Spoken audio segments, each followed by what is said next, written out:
Por parte de mi trabajo, es necesario salir fuera de la ciudad. El poblado al que voy no se encuentra muy lejos, a un poco más de una hora. Sin embargo, aunque se encuentra rodeado de la cotidianidad citadina, así como de lo turístico, porque un pueblo mágico se encuentra muy cerca, no se permea del urbanismo, y poco antes de llegar al lugar hay una desviación que indica la cercanía de él.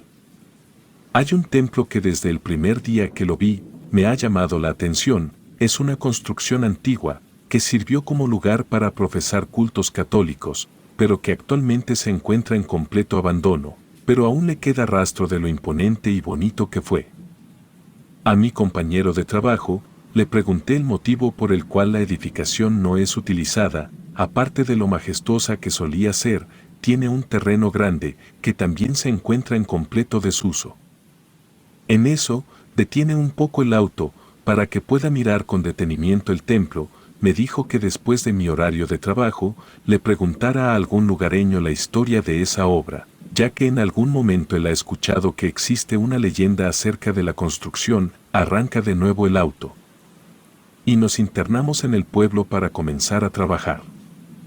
Por la tarde, camino por la calle principal del pueblo, y una mujer de edad avanzada se encuentra sentada en una banca del jardín. Me siento a un lado de ella con la intención de charlar un rato. Ella de forma amable responde a mi conversación. Mi intención era preguntarle sobre la iglesia que se encuentra en la entrada del pueblo, así que trato de dirigir la charla hacia ese punto. Conforme fue avanzando la conversación, ella me dijo que cuando era pequeña acudía a misa, al lado de su madre, a ese templo, y el sacerdote que estaba a cargo en ese tiempo tenía afinidad con los niños. Le interesaba catequizar a cada uno de ellos de manera personal, lo que permitía que se estableciera un vínculo entre el niño y el sacerdote. La mujer recordó con nostalgia aquella época, sonrió un poco, pero su sonrisa pronto se vio velada por algún mal recuerdo. Le pregunté qué le sucedía. Ella me respondió que el sacerdote había sido muy bueno. Lo malo fue cuando enviaron a otro padre como señor cura, y éste llegó a imponer una serie de cambios que no favorecieron a establecer una buena relación entre los sacerdotes y los feligreses. Se quedó callada, al parecer ya no quiso entrar en detalles. De manera sutil fui insistente, pero ella ya no accedió a darme información. Se levantó de la banca y se dispuso a retirarse. Antes de que lo hiciera la tomé del brazo, le dije que me gustaría platicar más sobre la historia del templo. Ella me dijo que sería en otro momento, pues ahora era necesario irse. Me quedé intrigada por el repentino cambio de actitud de la señora. Primero la vi dispuesta a platicar, después hubo un recuerdo que no me quiso compartir y prefirió marcharse. Eso lo entendía perfectamente, ya que no me conocía. Creí que era prudente generar un poco más de confianza con los pobladores, para que me pudieran platicar lo que sucedió.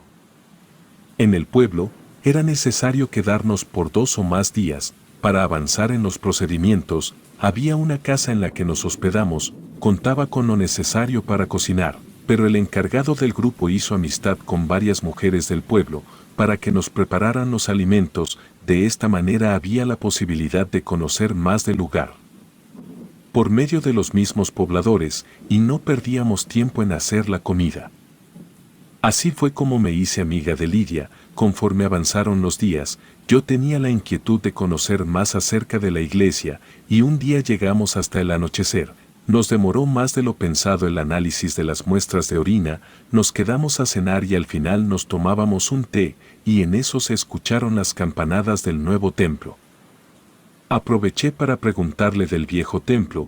Ella suspiró y me dijo que era algo muy largo de contar, pero que si estaba dispuesta a estar hasta el final. Me contaba todo. Por supuesto que le respondí que sí. Me dijo que las cosas se complicaron cuando llegó el nuevo cura a imponer cosas con las que no estaban de acuerdo, y no es que estuviese mal, sino que no era parte de sus costumbres.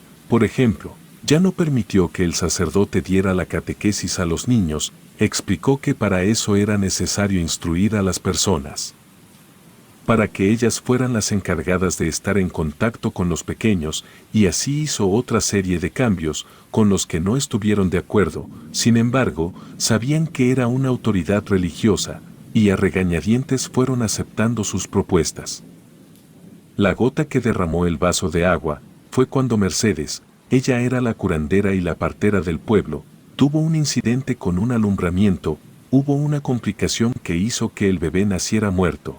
Ella tomó a la criatura y se la llevó al señor cura para que lo bautizara. Lidia me dijo que no supo lo que en realidad pasó aquella vez. Pero fue el parteaguas para que Mercedes ya no quisiera tener ningún tipo de relación con el sacerdote. Algo le comenzó a suceder al padre, porque enfermó, gradualmente se le comenzó a ver decaído, muy delgado y pálido. Las malas lenguas comenzaron a decir que Mercedes le había hecho mal de ojo, ya que él se encontraba en buen estado de salud antes del disgusto que tuvo con ella. En alguna otra ocasión también dijeron que Mercedes había hecho tratos con otra mujer que hace ciertos trabajos. Lidia me explicó que en el pueblo hay personas que nombran como brujas blancas, estas tratan de ayudar a las personas, pero también hay otras que llaman brujas negras. Estas aplican su conocimiento para realizar trabajos que dañan a las personas. La cuestión es que se cree que algo le hicieron al señor cura de la parroquia. La charla con Lidia cada vez se ponía más interesante. Ella comenzó a bajar la voz, me dijo que me acercara a ella, no sé por qué motivo, pero lo hice, y me comentó que algo muy malo le habían hecho al cura, porque su alma todavía se encontraba detenida en esa iglesia. Le manifesté mi extrañeza. Ella me dijo que seguro no le creía ni el bendito. Le expliqué que no era eso. Lo que sucedía era que aquel día que llamó mi atención la iglesia, fue porque me pareció haber visto a alguien que se encontraba dentro de ella, pero también creí que algunos jóvenes habían ido a pasar el rato. Lidia me respondió que al menos los que son del pueblo y conocen la historia no se acercan al templo. Por ese motivo se encuentra en un estado deplorable. Nadie quiere meterle mano al lugar, ni siquiera al extenso terreno, en el que bien se podría sembrar algo de maíz y frijol. Pero se cree que la maldición puede continuar a quien decida utilizar ese espacio. Le pregunté a qué maldición se refería. Ella me dijo que después de que el sacerdote falleció, enviaron a otro nuevo padre, el cual, al poco tiempo también enfermó y murió. Me acordé del primer sacerdote que había estado ahí. Ella me dijo que también enfermó, sus familiares se lo llevaron, y ya no supieron qué pasó con él. Suponen que algo malo le sucedió, porque ya no regresó al pueblo y él le tenía mucho afecto a todos los pobladores. Ella continuó con su relato, me dijo que la mayoría no hablan de ese acontecimiento, porque tienen miedo a que el relato llegue a oídos del espíritu de la mujer. ¿Quién fue quien dañó al padre? Le cuestioné cómo era eso, a qué se refería. No comprendía del todo bien, porque primero me dijo que el alma del sacerdote no lograba descansar. Después que también el espíritu de quien le hizo el daño. Lidia me explicó que al realizarle un maleficio a una persona elegida por Dios, éste se puede volver en tu contra. Fue lo que le sucedió a ella, por eso la gente está convencida de que sí hubo un mal de su parte. Ya era muy tarde, la conversación se había alargado, el esposo de Lidia le mandó llamar, por lo que fue necesario que me despidiera de ella. Le comenté que en otro momento continuamos con la charla, y ella estuvo de acuerdo. Salí de su casa, ya era muy tarde, pero no tuve miedo. En realidad, la vivienda de Lidia se encontraba a escasas calles en la que me hospedo. Me fui con calma tratando de digerir toda la información que me dijo, cuando de pronto, vi que un animal se encontraba posado en un árbol, o al menos eso creía que era. Porque no alcanzaba a distinguir de qué se trataba, supuse que era un animal, porque las hojas del árbol se movían con fuerza y hacían ruido. Además, escuché un graznido que me provocó miedo, y caminé con más rapidez, pues tenía miedo de que un gato salvaje u otro tipo de fiera pudiera lastimarme. De pronto sentí un dolor muy fuerte en la cabeza. No alcancé a distinguir qué era, ya que me agredió por detrás. Eran como unas garras que se posaron sobre mi cabeza. Traté de quitarlo de encima sin poder conseguirlo. En un momento lo jalé, sentí las garras que estaban jalando mi cabello. En serio no sé cómo le hice. Pero creo que lo lastimé porque huyó y me dejó en paz. Traté de ver de qué se trataba. Lo único que me fue posible mirar a una especie de ave, grande, oscura y también extraña. Llegué a la casa, solo se encontraba en la sala uno de mis compañeros, me preguntó qué me había sucedido, a grandes rasgos le conté lo que me había pasado, se quedó pensativo, y me dijo que ya había escuchado algo referente a la iglesia, pero nunca había dado crédito a lo que decían, el imaginario de la gente de ese pueblo estaba exaltado. Pero quizás al ver el estado en el que iba comenzó a creerme. Aún no terminamos la conversación cuando comencé a escuchar un ruido al exterior, detuve a mi compañero para decirle lo que había oído, en efecto, era un graznido. Al mismo tiempo que esa cosa comenzó a picotear el cristal de la sala, no se alcanzaba a ver lo que era, porque en ese pueblo no había alumbrado público. Así que era complicado poder ver hacia afuera. Después de unos minutos todo quedó en absoluto silencio, ya no volvimos a escuchar nada, nos fuimos a descansar, aunque a mí se me había ausentado el sueño, me senté en la cama para leer un rato. No había pasado mucho tiempo cuando comencé a oír que alguien rondaba al exterior, no tuve la menor intención de asomarme. Pues ya me encontraba bastante alterada como para tener otra sorpresa, los ruidos continuaron, estuve atenta a todo lo que oía. Las cortinas de mi ventana eran muy delgadas, alcancé a vislumbrar una especie de silueta que se quedaba parada, no estoy convencida de lo que vi, pero el miedo me invadió.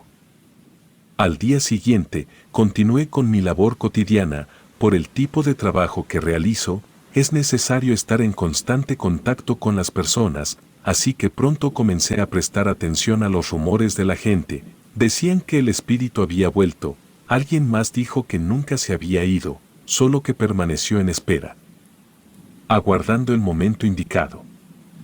No podía concentrarme en lo que decían los pobladores, porque mi trabajo no me lo permitía, así estuve durante todo el día, con la incertidumbre de saber a lo que se referían. De regreso a la casa, llegué de nuevo con Lidia, ella me dijo que no debió haberme dicho nada, ya que el espíritu aguarda a que alguien comience a mencionarlo para que regrese. Le comenté que no era posible que tan solo por platicar pudiese regresar, ella también estaba alterada, no me quiso decir nada.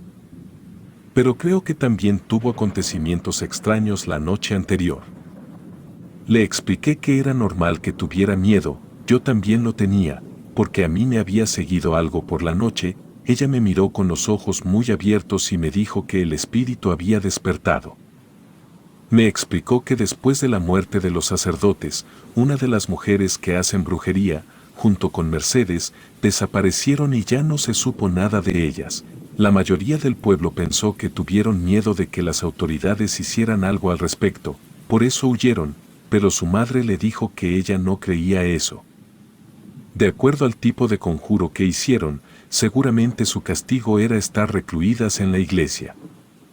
Cuestioné a Lidia, le dije que se me hacía paradójico que ellas estuvieran ahí, no me parecía congruente, me respondió que eso pensaron todos, pero que ya en varias ocasiones algunos jóvenes del pueblo entraron a la iglesia, y comenzaron a pasar cosas muy extrañas. Le pregunté a qué cosas se refería, sin embargo, no sé si no supo decirme o no lo quiso hacer. Me fui de su casa más confundida, no comprendía cómo el mal pudiera resguardarse en una iglesia, que se supone es un lugar bendito. Esa noche decidí abrir la cortina de la ventana, me generaba algo de temor, pero quería tener la certeza de lo que veía. Pasada la medianoche, me despertó de nuevo un graznido que provenía del exterior. En cuanto me desperté, vi una silueta parada en la ventana, en esta ocasión pude verla con más claridad, pues había luna llena. Era la figura de una mujer, lo supe por su cabello largo que se movía por el viento, y como si este fuera su cómplice comenzó a soplar más fuerte. Me quedé sentada sobre la cama sin saber qué hacer o pensar, la sombra negra permanecía sin moverse, sin importar que la lluvia inició con un fuerte vendaval, no sé si lo imaginé, pero vi cómo ese ser comenzó a traspasar la ventana, y sentía que su intención era estar cerca de mí. Comencé a respirar entrecortadamente, enseguida sentí como si me estuviesen asfixiando la garganta, sin embargo, no veía unas manos que oprimieran mi cuello, solo la sombra negra permanecía viéndome. Cada vez sentía que me faltaba más el aire, una luz intensa iluminó por un momento el espacio, seguido de un estruendo muy fuerte. Era un rayo que al parecer cayó muy cerca del lugar. Fue cuando pude ver por un instante el rostro de ese ser. Las cavidades del rostro eran solamente dos agujeros negros. En el momento que la pude ver desapareció, dejé de sentir que me asfixiaba. Con pasos cautelosos me acerqué a la ventana, no me puse mi calzado, sentí la humedad del piso al tocarlo. Había rastro de que alguien había entrado del exterior. No le tomé importancia pues de todas maneras vi a través de la ventana, sobre la barda y ahí estaba parada. Atenta hacia mí, con todo y mi miedo me quedé viéndola sin saber qué hacer. En eso otro relámpago iluminó el cielo y ella desapareció. Ya no me fue posible dormir, me quedé despierta durante el resto de la noche, durante un buen rato atenta a la ventana, sin que sucediera nada más. Tenía la urgencia de hablar con Lidia y exponerle los hechos, pero necesitaba encontrar el momento ideal para hacerlo, porque ya no quería pasar una noche igual, desconocía el motivo por el que sucedía eso, quizás Lidia me podría ayudar. Me dio gusto saber que regresamos a la ciudad, hasta el siguiente fin de semana volveríamos al pueblo, por la carretera, a la salida del poblado. Vi de nuevo la iglesia y un compañero me dijo que si quería podíamos ir a visitarla, le dije que no, pero disminuyó la velocidad del auto para que pudiera admirarla mejor. Desde esa distancia vi como si alguien anduviera caminando al interior de la construcción. Le dije a mi compañero que detuviera el auto, en realidad la carretera era muy solitaria, muy pocos autos transitan por ahí, de cualquier manera, él se estacionó en el acotamiento. El resto de los compañeros dijeron que ya estábamos ahí, que fuéramos a verla, todo lo que decían en el pueblo eran creencias, parte de su imaginación. Yo les dije que no iba a hacerlo, si ellos estaban de acuerdo los esperaba en el auto, así lo hice, me les quedé viendo cómo cruzaban la maleza y se internaban en el templo, de repente comenzó a hacer viento, de ese que parece que silba, como si fuera un susurro alcancé a distinguir una voz, sin entender lo que decía. Volteé a todos lados sin conseguir ver a nadie, el viento continuó, aquel sonido regresó de nuevo y comencé a gritarles a mis compañeros para que se vinieran pronto, uno de ellos se asomó, levanté los brazos para hacerles señas y en cuanto me vieron se regresaron. Me preguntaron cuál era mi urgencia, a mí me daba pena contarles todo lo acontecido, pues creía que se burlarían de mí, pero alcanzaron a notar mi nerviosismo, les externé todo lo acontecido y uno de ellos, sin decir nada más, nos dijo que nos fuéramos de inmediato de ese lugar.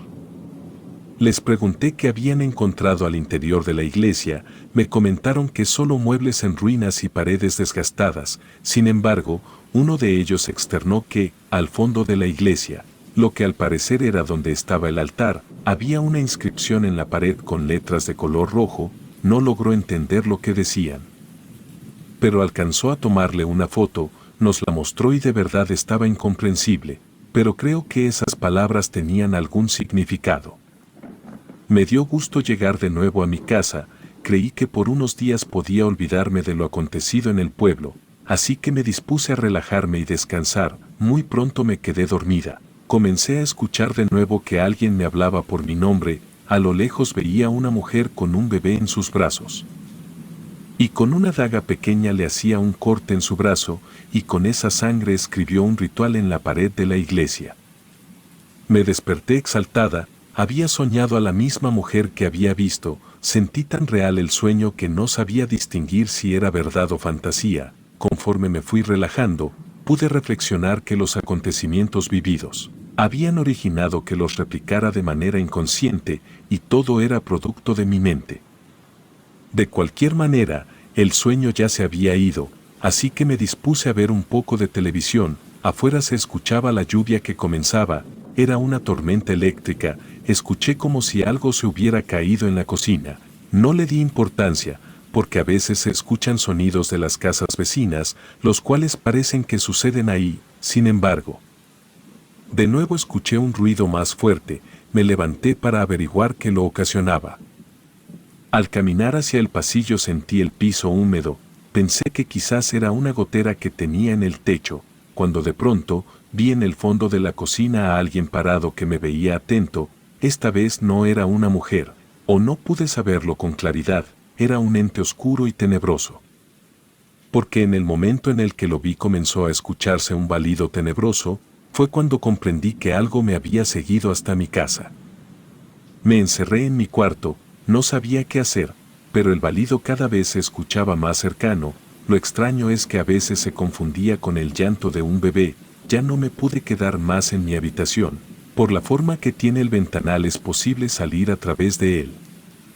Sin pensarlo me escapé por ahí, aunque estaba lloviendo no me importó, le marqué a una de mis amigas, pedí un Uber y me retiré de mi casa. Mi amiga me recibió preocupada, creí que la sombra tenebrosa me seguiría hasta allá, pero no fue así, no podía conseguir el sosiego. Ella trató de tranquilizarme y me dio un té. Me dijo que a primera hora iríamos con una vidente, ella nos ayudaría. Mi amiga me dio ropa limpia y seca, yo no pude conciliar el sueño, solo por ratos, pero me despertaba con la incertidumbre de ver de nuevo a la sombra. Al día siguiente fui con la mujer que ella me recomendó, en cuanto llegué me dijo que me encontraba llena de energías negativas, hizo un ritual extraño mientras con voz baja rezaba oraciones desconocidas. Cuando concluyó, me dijo que un espíritu intentaba pegarse a mi ser, quería utilizar mi cuerpo y mi energía para poder vivir a través de mí. Le pregunté cómo era posible que sucediera eso. Ella me respondió que no a todas las personas le sucede, sin embargo, hay seres humanos que son el receptor ideal a este tipo de entidades. Me pidió que tuviera mucho cuidado, me dio una serie de protecciones que según ella iban a impedir que esos seres me persiguieran. Además, me dijo que acudiera en la medida de lo posible a la iglesia. Para agarrar un poco de agua bendita, la pusiera principalmente en la cabeza y en el corazón. Esto serviría de barrera para proteger mis pensamientos y emociones. Lo hice como ella me dijo, no puedo negar que me sentía escéptica, pero conforme realicé las acciones que ella me dijo, los sueños y las apariciones fueron desapareciendo. Todavía en ocasiones tengo un mal sueño, pero no pasa de ahí. Creo que esos espíritus tratan de invadir mi mente. Sin lograrlo, también decidí ya no ir a trabajar a ese pueblo.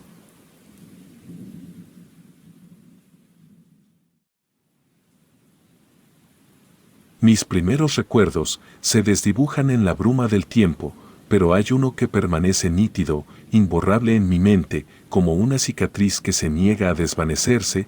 Fue un oscuro capítulo de mi infancia, un periodo en el que mi familia se vio envuelta en las garras de algo siniestro, algo que incluso décadas después sigue atormentando mis noches.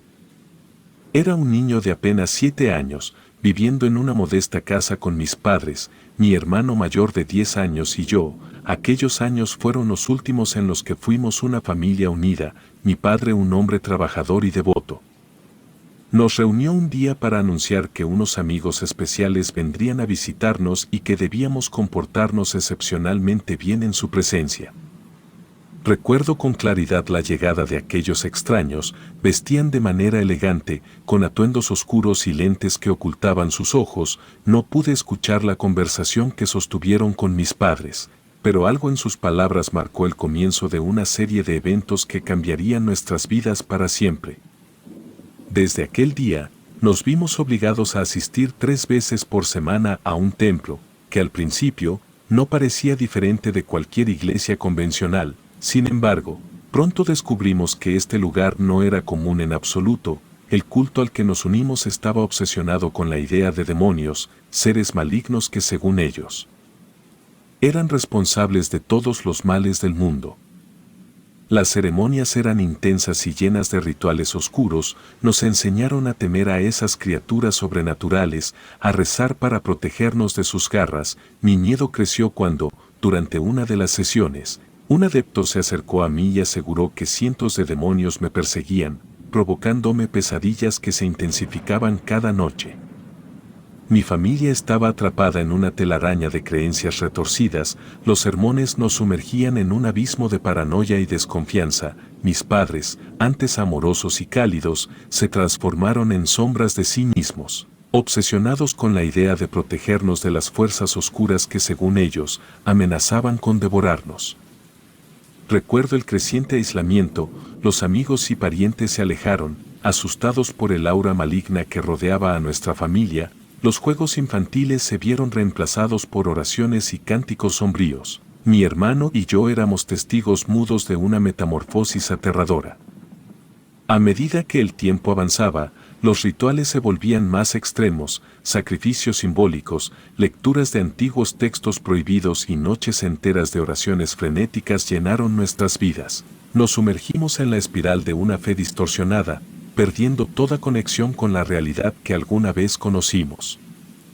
Los demonios se volvieron reales en nuestra mente, sombras invisibles que acechaban en cada esquina, las pesadillas se entrelazaron con la vigilia, mi hermano y yo vivíamos en un constante estado de miedo. No recuerdo cuánto tiempo estuvimos atrapados en esa espiral, pero para un niño, cada día se sentía como una eternidad de pesadillas interminables. La decadencia de nuestra familia se reflejaba en las paredes de nuestra casa, ahora llena de un aire denso y cargado, las sombras bailaban en las esquinas y el eco de las oraciones se mezclaba con los susurros de la noche. La infancia que conocíamos se desvanecía, sustituida por una existencia aterradora y llena de oscuridad. El tiempo se estiraba como un eterno telar de sombras, un año completo que se deslizaba lentamente por mi vida infantil, dejando tras de sí un rastro de pesadillas y desesperanza, a pesar de mi corta edad. Muchas de las prácticas realizadas en aquel lugar me hacían repeler la idea de pertenecer a esa secta oscura, los líderes. Astutos manipuladores de mentes vulnerables notaron mi resistencia y la de mi hermano, señalándonos como malas semillas que llevarían a la ruina a nuestros propios padres. Resultaba desconcertante ver cómo en lugar de defendernos, nuestros padres asentían ante las acusaciones de los líderes, sus miradas, una vez llenas de amor y ternura, ahora reflejaban un extraño fervor fanático. Parecían haber perdido la capacidad de discernir entre lo que era real y lo que era producto de la manipulación mental a la que estaban sometidos. Las sesiones en el templo se volvían cada vez más intensas, los líderes exponían con crueldad nuestras supuestas faltas y debilidades, alimentando la idea de que éramos responsables de la decadencia de la familia. Nos inculcaron la creencia de que solo a través de su guía podríamos redimirnos y purificar nuestras almas de las sombras que según ellos nos envolvían. Recuerdo las noches interminables en las que nos sumergíamos en oraciones, suplicando a entidades oscuras por perdón y redención. El aire en el templo estaba cargado de una energía densa, como si las paredes mismas absorbieran la desesperación de aquellos que buscaban una salvación que siempre se les escapaba. Los líderes, hábiles manipuladores de la psique humana, notaron mi repulsión hacia sus prácticas y decidieron tomar medidas drásticas para purificarnos. Fue entonces cuando informaron a mis padres sobre un campamento de verano que sería la solución para nuestros problemas. Aseguraron que al regresar seríamos hijos devotos y ejemplares. La noticia del campamento se convirtió en un punto de inflexión en mi pequeña existencia. La idea de ser separado de mis padres, aunque fueran sombras de lo que alguna vez fueron, me causaba un miedo extremo, pero más aún, la incertidumbre sobre lo que nos aguardaba en ese lugar desconocido me llenaba de angustia. Mis padres, como títeres manipulados por hilos invisibles, aceptaron la propuesta con entusiasmo. Me miraban con ojos vidriosos, incapaces de comprender el miedo que crecía en mi interior. No había lugar para la resistencia. Estábamos destinados a ser llevados al campamento, donde las mentes jóvenes serían moldeadas de acuerdo con las retorcidas creencias de la secta. Las semanas previas al campamento fueron una mezcla de ansiedad y desesperación. Mis padres, ahora sumidos en un fervor religioso extremo, nos prepararon para la partida como si fuera un acto sagrado. La despedida fue fría, sin rastro de la calidez que alguna vez compartimos. Nos miraron como si fuéramos sacrificios necesarios para la redención de sus almas. El día de la partida llegó envuelto en una atmósfera de solemnidad. Los líderes nos escoltaron al vehículo que nos llevaría al campamento. Subimos a la camioneta con la sensación de estar cruzando un umbral desconocido, dejando atrás todo lo que alguna vez conocimos. El trayecto fue largo y silencioso, Los líderes apenas hablaban y la carretera se extendía ante nosotros como un camino incierto hacia lo desconocido. Miré por la ventanilla, observando cómo los paisajes familiares se desvanecían, diluyéndose en la oscuridad de un futuro incierto. Finalmente, llegamos al campamento de verano, un lugar apartado en medio de un bosque denso. La atmósfera era opresiva, como si la malevolencia del lugar se filtrara a través de los árboles. Nos asignaron cabañas rudimentarias y el campamento parecía estar en un constante susurro. Las jornadas en el campamento eran un torbellino de prácticas intensivas, rituales y enseñanzas retorcidas. Nos sometieron a sesiones de adoctrinamiento que buscaban erosionar cualquier tipo de repulsión hacia sus prácticas. Las noches se volvieron interminables, con ceremonias que se extendían hasta las horas más oscuras, alimentando nuestros miedos y desgarrando nuestras almas. A medida que el tiempo transcurría en el campamento, una sensación de desesperación se apoderaba de nosotros. La esperanza de regresar a la vida que alguna vez conocimos se desvanecía como una vela en un viento frío. Los líderes, con su astuta manipulación, alimentaban la idea de que solo a través de la sumisión total encontraríamos la redención. Mi hermano y yo éramos testigos de la descomposición de nuestras almas y la fractura de nuestra familia. Las enseñanzas retorcidas se filtraban en nuestras mentes y cada día parecía empujarnos más hacia la oscuridad. La línea entre la realidad y la distorsión se desdibujaba y yo, incluso siendo un niño, sentía la carga de responsabilidad de mantener la cordura para proteger a mi hermano de locura que nos envolvía.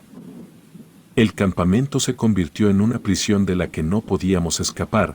Cada día se volvía una batalla para preservar la poca humanidad que quedaba en nosotros. Habíamos perdido toda noción del tiempo. El bosque que rodeaba el campamento parecía tener vida propia, susurros y sombras que acechaban entre los árboles. Las noches se volvieron testigos de ceremonias cada vez más oscuras, donde las llamas danzaban en medio de cánticos que resonaban en la inmensidad del bosque, invocando fuerzas más allá de nuestra comprensión infantil. Los líderes, al notar nuestra resistencia persistente, intensificaron sus esfuerzos para moldearnos a su imagen. Nos sometieron a pruebas crueles y castigos diseñados para quebrar nuestra voluntad. La idea de redención se volvía un espejismo inalcanzable y yo, a pesar de mi corta edad, me convertí en un testigo impotente de la degradación de la humanidad. En mi desesperación, buscaba consuelo en los recuerdos de la vida que una vez conocimos. Recordaba los días de risas y juegos, la seguridad de un hogar que ya no existía, pero esos recuerdos parecían efímeros y distantes, desvaneciéndose como fantasmas en la oscuridad de una realidad retorcida. Las noches se volvían eternas, llenas de pesadillas que se entrelazaban con la vigilia. Las sombras del campamento se convertían en monstruos acechantes y los sonidos de la naturaleza tomaban una tonalidad aterradora. Mi hermano y yo compartíamos miradas, una conexión frágil que se convertía en un ancla en medio de la tormenta. Una de las noches más espantosas se convirtió en un capítulo oscuro que sigue atormentando mis pensamientos, como una sombra en los rincones más profundos de mi memoria. Fue una experiencia que desató terrores indescriptibles, una pesadilla vivida en la realidad.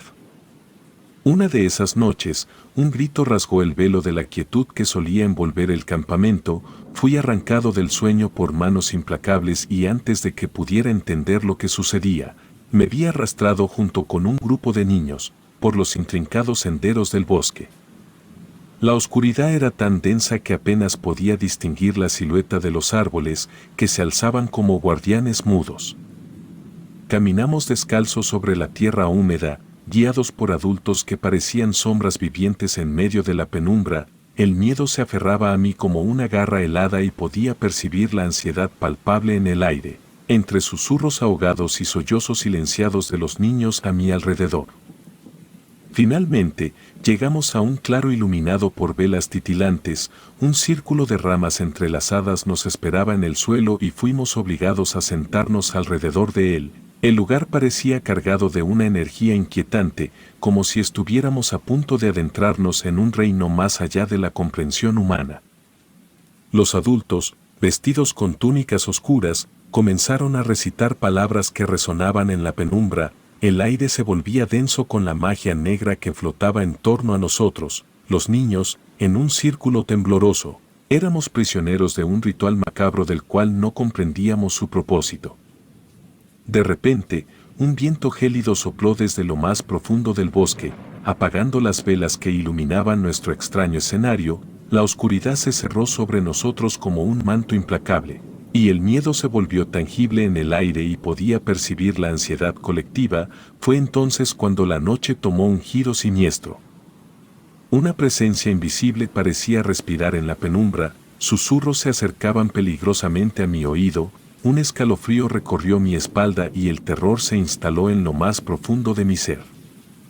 Los adultos, en su trance oscuro, continuaron con sus invocaciones, mientras que nosotros, éramos prisioneros impotentes de aquel círculo de ramas.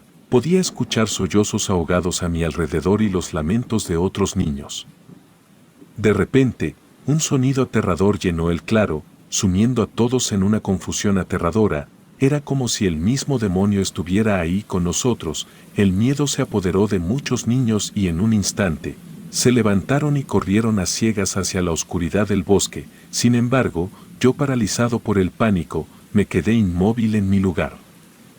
La oscuridad se cernía sobre mí y podía sentir la presencia invisible acechando en la penumbra.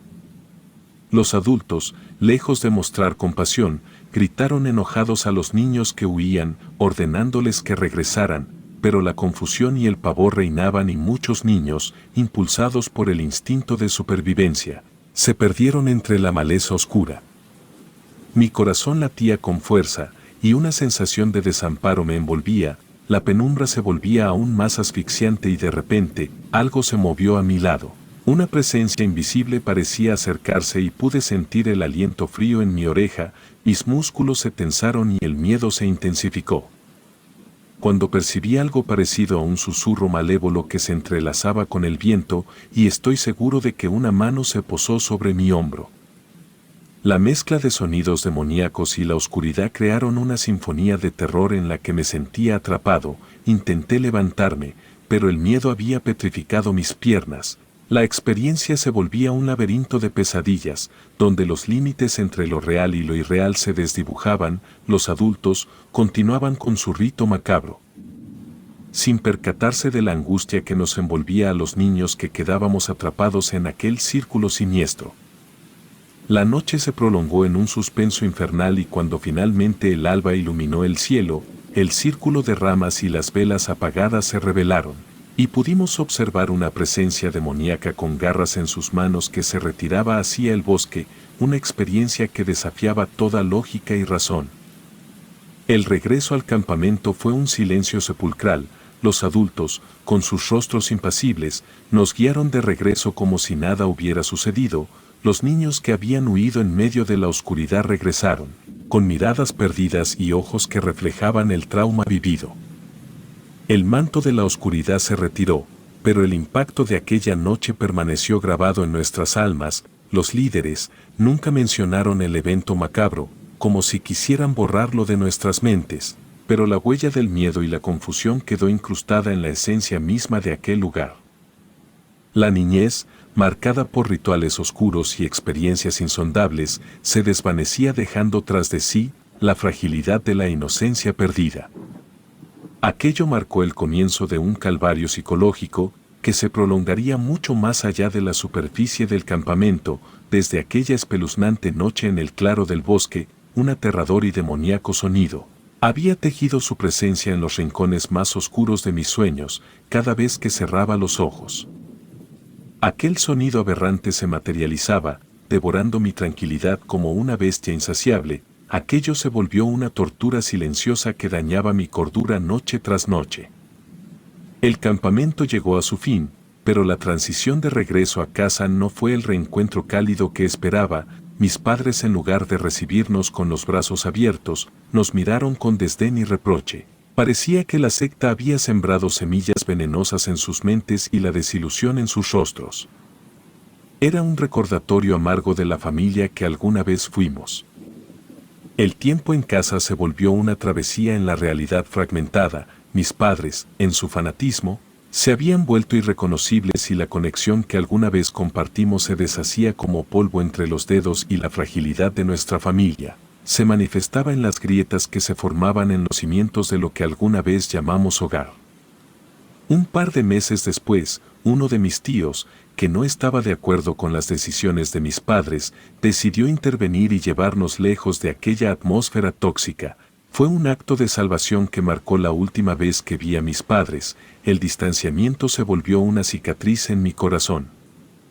Una herida que sangraba la pérdida de una familia que se desmoronaba en pedazos.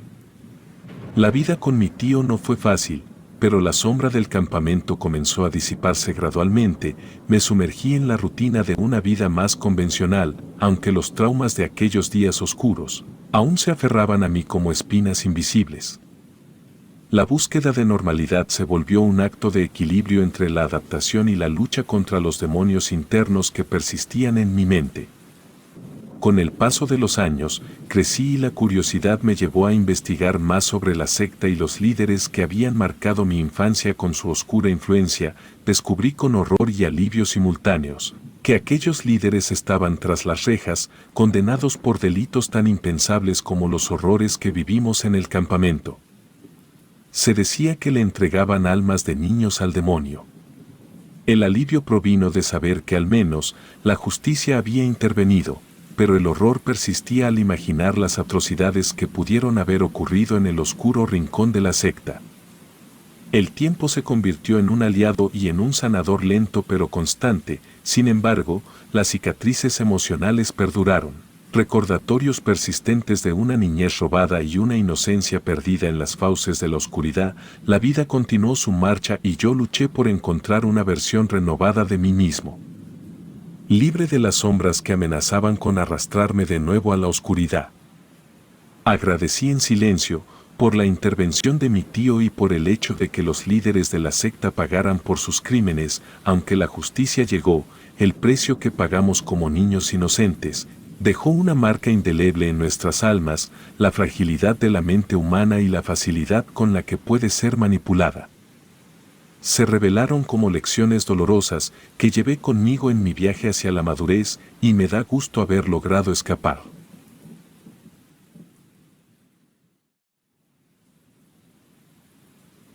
Aunque estoy a unos días de cumplir 100 años, no me considero una anciana obsoleta. Como soy analfabeta, le pedí a mi nieta Rosario que escribiera mi historia, porque sé que pronto moriré. Confieso que no me arrepiento de lo que soy, ni de lo que he hecho.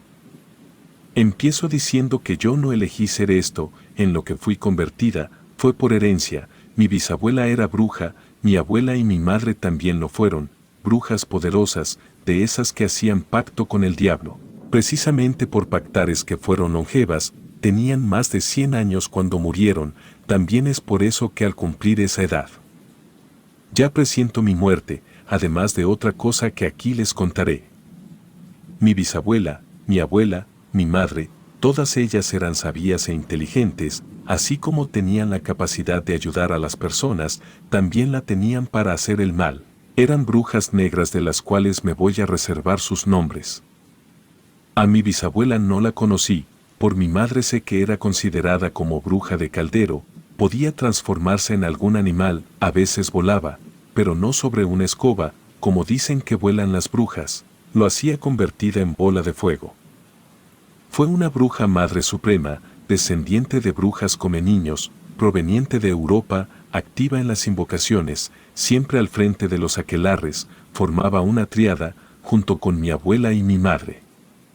Era catalogada como una bruja antigua, muy peligrosa, que guardaba un rencor muy notable a la Santa Inquisición, conocedora de la herbolaria, por la magia blanca y de la brujería por la magia negra. Una bruja blanca o negra siempre será vista como mala, por eso hubo ocasiones que en diferentes pueblos quisieron lincharla, pero por sus habilidades nunca pudieron siquiera tocarla. Además, no cualquiera se atrevía a querer hacerle daño, porque era implacable con las personas que odiaba. Cuando arremetía contra alguien, era muerte segura.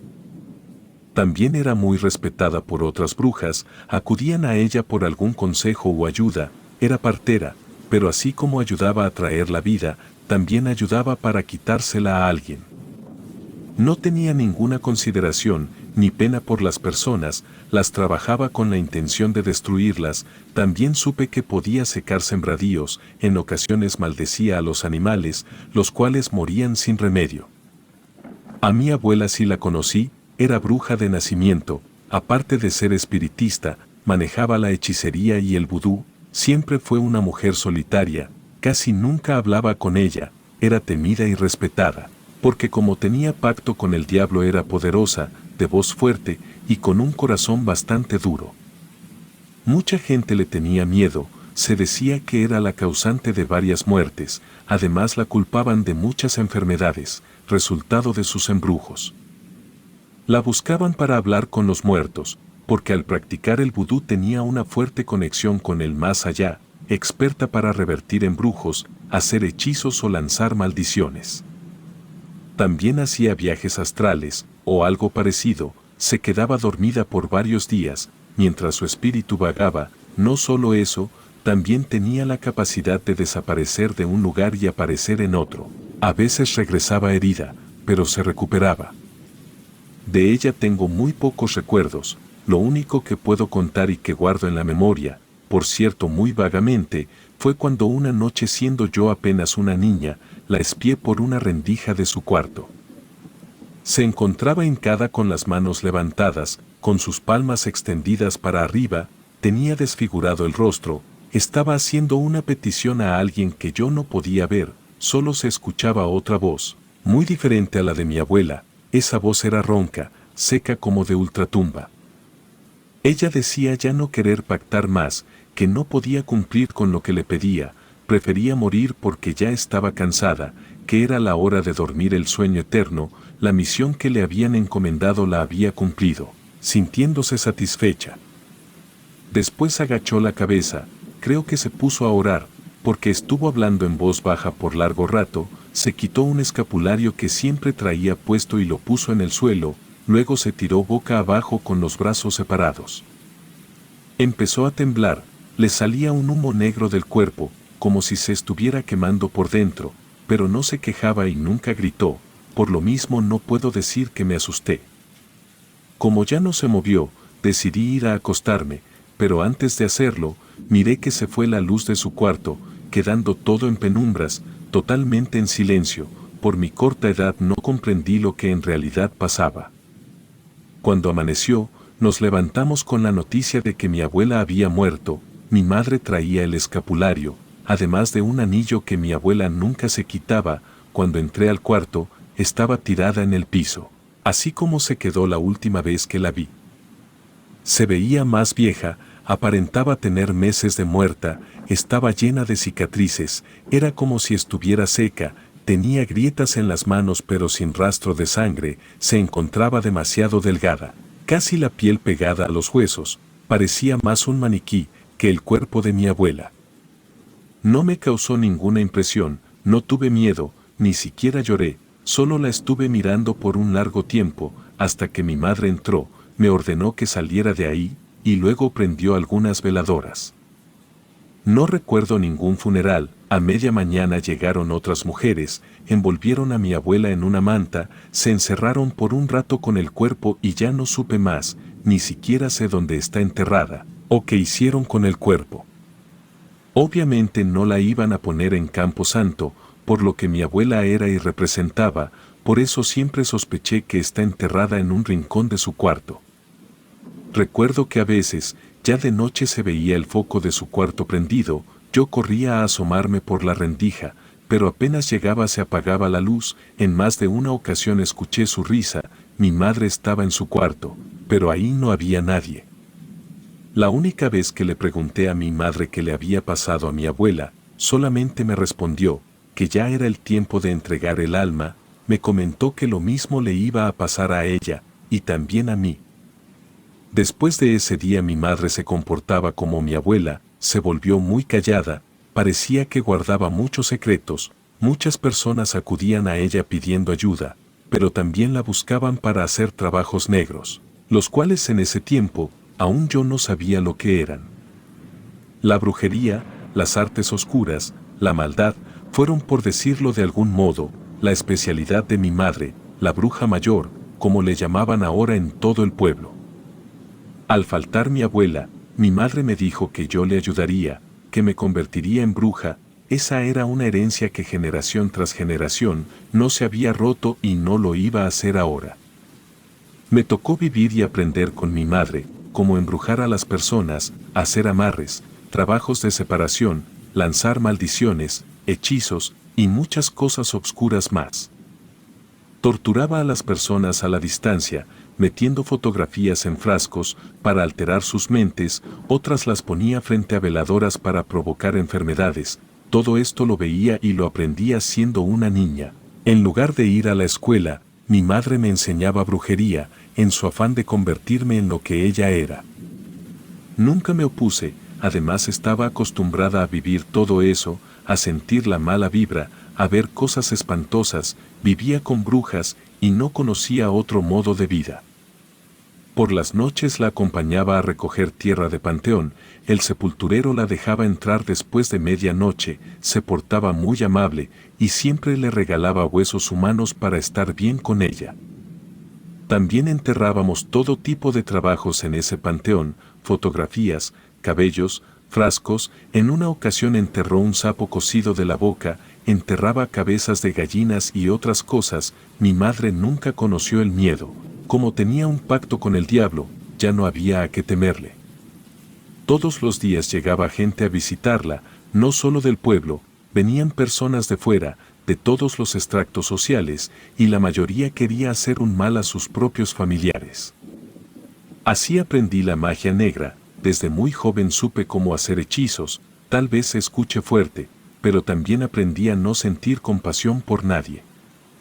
Mi madre solo me enseñaba brujería para hacer el mal, nunca me enseñó a curar a las personas, me decía que eso no servía de nada, así, poco a poco me preparó para ser una bruja negra. Ya más grande, me permitía hacer algunos trabajos, siempre bajo su dura mirada, no le gustaban las equivocaciones, cuando rara vez las tenía, me castigaba con una vara o me dejaba sin comer. De lo único que podía hablar con ella era de brujería, cómo hacer el mal, cómo dañar a las personas. Muy de vez en cuando tocaba el tema de la Santa Inquisición, aunque su tema favorito era el pacto con el diablo. Me decía que si yo quería lo podía tener todo, aunque pareciera increíble, el diablo podía retener mi muerte, hasta que cumpliera 100 o 150 años, todo dependía de saberlo adorar y saber pactar. Con el paso de los años, me fui convirtiendo en una verdadera bruja, aunque siempre limitada a lo que mi madre me enseñaba, porque no podía leer sus muchos libros, no sabía cómo. A veces pienso que por eso nunca me mandó a la escuela. Nunca se me quitó la costumbre de espiar, por eso supe que así como lo hacía mi abuela, mi madre también hablaba con alguien que no se veía, pero ahora sé que era el diablo. Lo adoraba de muchas formas, hasta le ofrecía las almas de algunas personas, a cambio de sabiduría. Otras veces el diablo le permitía hablar con mi bisabuela, con la cual se pasaba horas platicando y carcajeándose, pero por más que me esforzaba yo nunca la pude ver.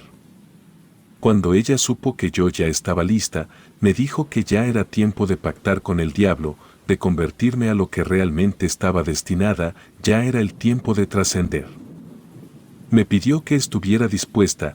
Esa misma noche, después de las 3 de la mañana, mi madre me llevó al cuarto que había sido de mi abuela, me ordenó que no hablara hasta que se me preguntara algo, que agachara la cabeza cuando me dirigiera al Señor.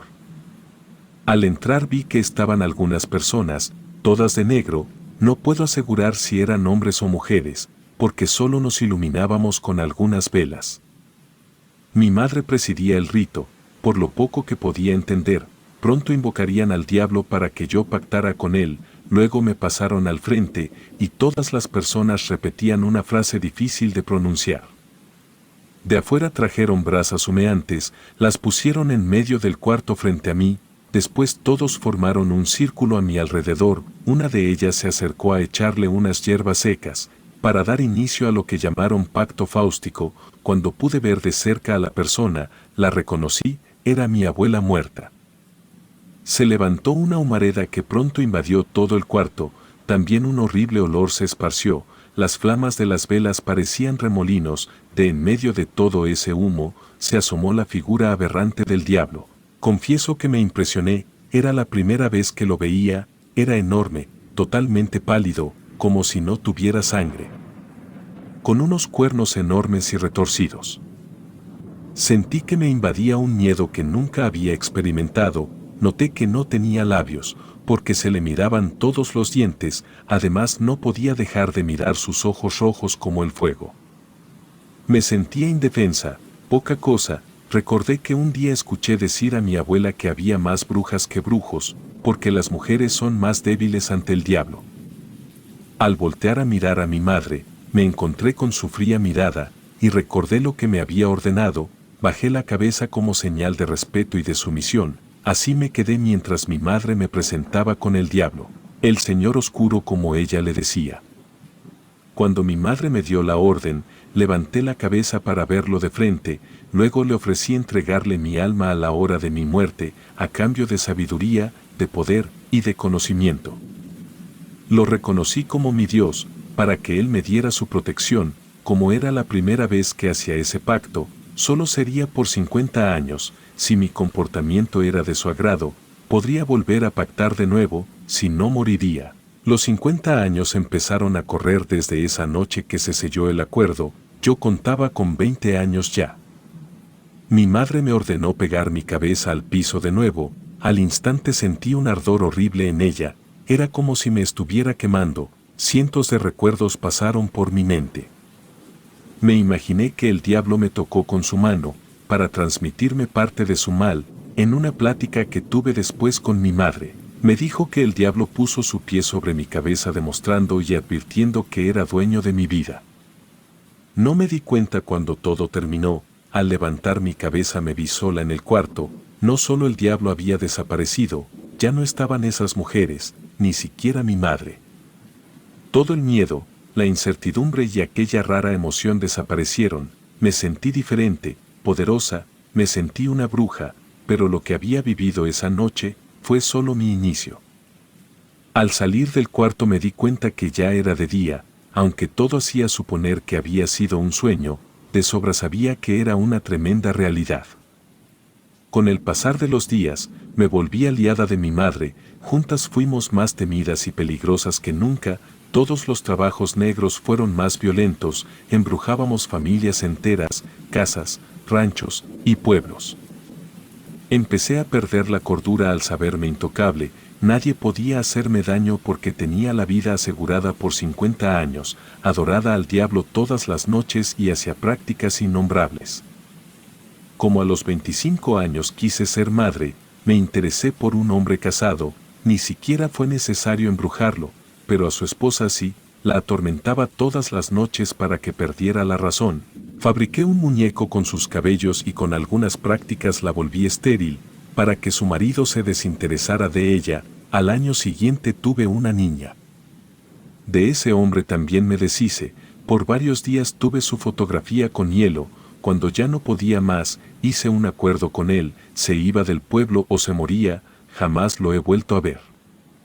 Rápidamente pasó el tiempo, cuando cumplí 55 años, ya tenía un terrible historial, había hecho cientos de brujerías, terribles males, causado muchas separaciones, mucho sufrimiento, todo esto para el agrado de mi madre. Era experta en hacer sufrir, en torturar a las personas, sin siquiera tocarlas, las dejaba sin trabajo, sin familia, sin salud, sin fe. Los tiempos cambiaron, para descontento de mi madre, mi hija no se convirtió en la bruja que yo esperaba, practicaba otras artes como la adivinación, pero no la magia negra, eso a mi madre la deprimió mucho. Cuando cumplí 60 años ya era abuela, a mi madre la veía cada vez más deteriorada, ya no era la misma, cuando se le llegó el tiempo de pactar de nuevo, ya no quiso hacerlo y decidió entregarle su alma al diablo. Me pidió que estuviera con ella en esos momentos, así lo hice, cuando entramos a su cuarto ni siquiera hicimos una invocación, porque el diablo ya la estaba esperando. Mi madre se hincó frente a él, yo me quedé atrás de ella con la cabeza inclinada, el diablo la miraba con desagrado, más que enojo demostraba ira, Con una voz apagada mi madre le dijo que no pactaría más, que prefería morir, y él la miró con desprecio. No fue necesario que la tocara o que el diablo dijera nada, mi madre cayó hacia el frente quedando inerte, empezó a salirle humo del cuerpo, como si se hubiera quemado, luego el diablo desapareció.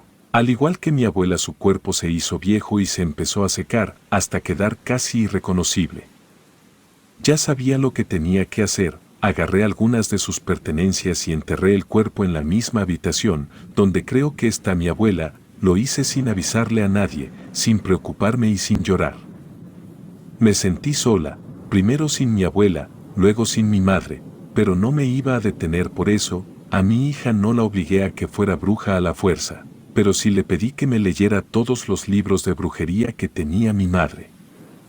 Con más conocimiento empecé a hacer trabajos más terribles, también me hice más conocida, al grado de que me venían a buscar grandes políticos, artistas y muchos delincuentes, buscando amuletos de protección. El tiempo vuela, pronto se llegó el tiempo de pactar de nuevo, porque los 50 años se cumplieron, ahora lo haría yo sola, pero no me preocupaba, pues ya sabía qué hacer. Esa noche me presentaría al diablo decidida a pactar con él, le preparé un altar, como no lo había hecho mi abuela ni mi madre, lo haría para agradarlo, para demostrarle mi lealtad. A los primeros segundos de haber cumplido 70 años lo invoqué, como decían los libros, para mi sorpresa y alegría apareció ante mí, imponente, majestuoso y sin ninguna expresión en su rostro. No se veía igual que hacía 50 años, temblaba de la emoción que me producía verlo, me sentía su esclava, pues yo estaba a su disposición, dispuesta a cualquier cosa con tal de volver a pactar con él. Para mi sorpresa el pacto sería solo por 30 años, no por 50 como el que se acababa de vencer, me desconcerté un poco, pero estuve de acuerdo, solo que ahora me pidió algo, que como nunca me pareció aterrador. Cuando se venciera este pacto tenía que entregarle el alma de mi hija, o no volvería a pactar y no solo se llevaría mi alma, me torturaría hasta morir, de la manera más terrible. Me devolvería todo el mal, toda la brujería que le había hecho a las personas durante los próximos 30 años, me haría sentir en carne propia todo el dolor y el sufrimiento que causé, sin ninguna compasión, como yo no la tuve por nadie. Obligada tuve que aceptar, era eso o moriría en el instante, estaba doblegada, toda mi arrogancia quedó por los suelos y me di cuenta que no era nada ante el poder del diablo, y que no representaba nada para él. Me sentí maniatada, por una parte no iba a entregar el alma de mi hija, al no hacerlo se me devolvería todo el mal que haría en los últimos 30 años, pero tampoco podía dejar de hacer brujería. Ahora comprendí por qué el cuerpo de mi bisabuela y el de mi madre acabaron de esa forma tan extraña. Llena de ira, de desesperación, decidí ser lo que era hasta el final, descargué mi enojo y mi frustración en contra de las personas, no importando que fueran hombres o mujeres, ancianos o niños, todos fueron víctimas por igual. Así pasaron 30 años, durante los cuales infecté todo cuanto pude con la más terrible brujería, hice trabajos que las personas jamás habían visto, provoqué tanto daño como jamás lo había hecho, hasta que se llegó el tiempo de pagar. Entregaré mi alma al diablo sin remordimientos, sin miedo a lo que me espera, aunque mi hija y mi nieta no siguieron mis pasos, me voy sabiendo que la brujería nunca se acabará. También me di cuenta que el diablo es perverso y mentiroso. Nota, mi abuela hace tiempo que murió, la encontramos debajo de su cama con una expresión de terror reflejada en su rostro, parecía podrida, estaba totalmente negra, despedía un olor insoportable a quemado, tenía los ojos sumidos y sin lengua. Nadie la acompañó cuando se presentó ante el diablo, el día de su cumpleaños número 100, pero yo sabía que eso le pasaría al no entregar el alma de mi madre, en ocasiones la escucho reír por las noches, en el cuarto donde está enterrada junto con mi abuela. Escribió su nieta Rosario.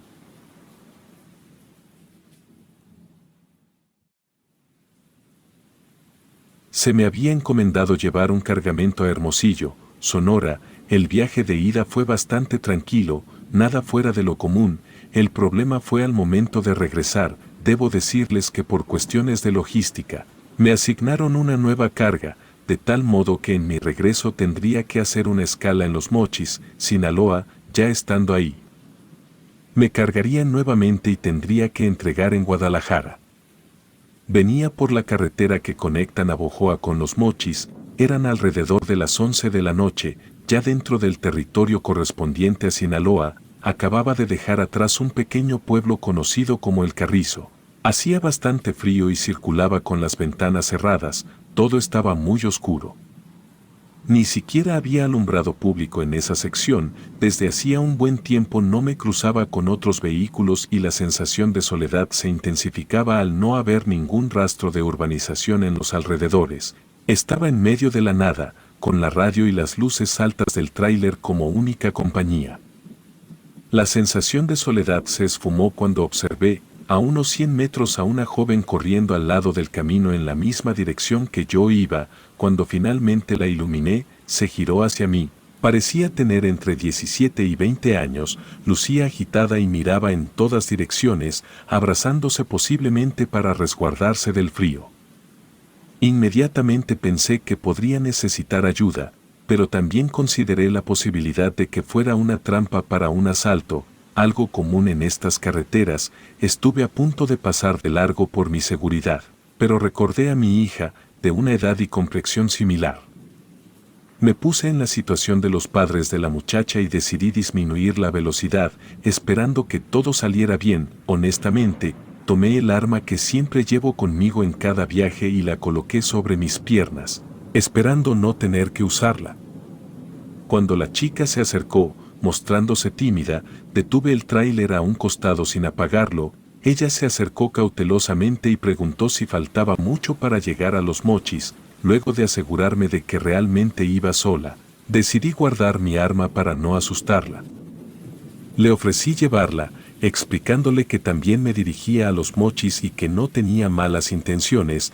Después de un breve intercambio de palabras, aceptó la oferta. Ella dio una rápida mirada al tráiler, me percaté de que no lo pensó mucho y decidió abordar. Le comenté que mi nombre es Alberto y ella respondió que se llama Jacqueline. Entonces subió al tráiler y nos dirigimos a Los Mochis. En unos 40 minutos o tal vez menos llegaríamos. Me intrigaba saber por qué iba caminando sola a esas horas en medio de la nada. Le pregunté sobre la fiesta en la que estuvo, pero dudó en contestarme y al final explicó que se fue porque sus amigos estaban borrachos y peleando con otros muchachos. Para mayor seguridad, decidí llevarla hasta su casa. Solo llevábamos unos minutos conversando, pero fue suficiente para inspirar confianza y su domicilio no quedaba lejos del lugar en el que debía entregar mi carga. Noté que se tocaba el estómago, supuse que tendría hambre. No faltaba mucho para llegar a una gasolinera en las afueras de Chihuahuita y propuse bajar por algo para cenar al Oxxo y Jacqueline aceptó. Cuando bajaba del tráiler, me preguntó si podía entrar al baño. Acepté y le pedí que subiera al tráiler y me esperara si regresaba antes que ella. Cuando volví con comida, Jacqueline todavía no había regresado del baño. Me preocupé y pregunté al empleado de la gasolinera si la había visto. Explicó que salió hace rato con varios muchachos en un carro plateado y se fueron hacia Los Mochis. Agradecí al empleado y me puse en marcha, sintiendo que la situación no pintaba bien. Continué conduciendo en dirección a Los Mochis. La carretera continuaba oscura y solitaria. No dejaba de pensar en la seguridad de esa muchacha. Tras haber conversado con ella, me di cuenta de que era una persona muy agradable y no quería que nada malo le sucediera. Pasaron unos 40 minutos y por fin llegué a mi destino. Como se me indicó, me dijeron que esperara mientras mezclaban una nueva carga para llevarla a Guadalajara. Mientras lo hacían, pensé en dirigirme al área de descanso y dormir un poco. Sin embargo, decidí despejar mis dudas. Me serví un café muy cargado y salí para tomar un taxi. Solicité que me llevaran a la dirección que Jacqueline me había dado y cuando por fin di con su vivienda, se me cruzó por la mente irme. Después de todo, ya era casi la 1 de la mañana, pero pensé que en su casa verían bien que me preocupara por ella, así que tal vez no habría mucho problema. Toqué la puerta y tras unos instantes, un hombre de unos 50 años se asomó por la ventana. ¿Qué necesita?, preguntó. Le expliqué que mi nombre es Alberto y soy el chofer del tráiler. Jacqueline me había dicho que vivía ahí. Me di cuenta de que en su rostro se dibujó una ligera mueca, pero me invitó a pasar. Su nombre era Alfonso, el padre de Jacqueline, y le expliqué que la recogí en la carretera y que quería asegurarme de que llegara bien a casa. Al entrar, noté una fotografía en la pared y confirmé que era la misma chica a la que recogí. El señor Alfonso me agradeció por preocuparme por su hija y luego, con pesar, me comunicó que Jacqueline ya había fallecido. La noticia me impactó y sentí que estaba a punto de entrar en una conversación incómoda y aterradora. Como si estuviera viviendo una clásica historia de terror, me sentí nervioso mientras él continuaba hablándome sobre los detalles del fallecimiento de su hija. A pesar de que eso ya me lo estaba esperando, me causó mucha impresión, tanto que el estómago hasta me pulsó. El señor Alfonso me llevó al sitio donde tenía una pequeña mesa y en ella estaba otra fotografía de Jacqueline y unas cuantas veladoras. Ella falleció hace 3 años en un accidente en la carretera. Ese día se fue de fiesta con unos amigos en un pueblo llamado El Carrizo. Venían todos en estado de ebriedad y el coche se volcó. Nadie sobrevivió. Señor, lo siento y no sé qué decirle, mi amigo. No hay nada que decir y muchas gracias por preocuparse por ella, pero por favor, no vuelva a recogerla si la ve de nuevo. Usted corrió con mucha suerte, sabe. Me he enterado de que ella causa accidentes. Unas cuantas personas la han recogido, pero al poco tiempo sufren un accidente similar en la carretera. Hasta donde sé, 4 personas han muerto, las demás han resultado heridas. Todas ellas han venido más tarde hacia acá asegurando que Jacqueline iba con ellos, pero para cuando llegaron los servicios de emergencia, ella no se encontraba por ningún lado. Literalmente me quedé sin palabras y no supe qué responder. ¿Puedo preguntarle algo?, me dijo el señor. Dígame, le contesté. Mi hija, ¿cómo se veía? Estaba asustada al principio, pero luego la miré tranquila. Para no hacerles más largo este relato, en resumidas cuentas, le platiqué cómo estuvo todo. Él no dejó de agradecerme mientras me encaminaba a la puerta. Una vez más, me hizo énfasis en que nunca la recogiera si me la volvía a encontrar en la carretera y solo me pidió un favor: rezar por el alma de su hija, a ver si así lograba descansar en paz. Desde luego, accedí y me retiré deseándole las buenas noches. Por mi parte, regresé a la base y me di cuenta de que mi cargamento ya estaba listo. Finalmente, partí con rumbo a Guadalajara. Debo mencionarles que he pasado varias veces por esta carretera y nunca me he vuelto a encontrar con el espíritu de Jacqueline. Quién sabe, tal vez logró encontrar su luz. Relatos escritos y adaptados por Adriana Cuevas.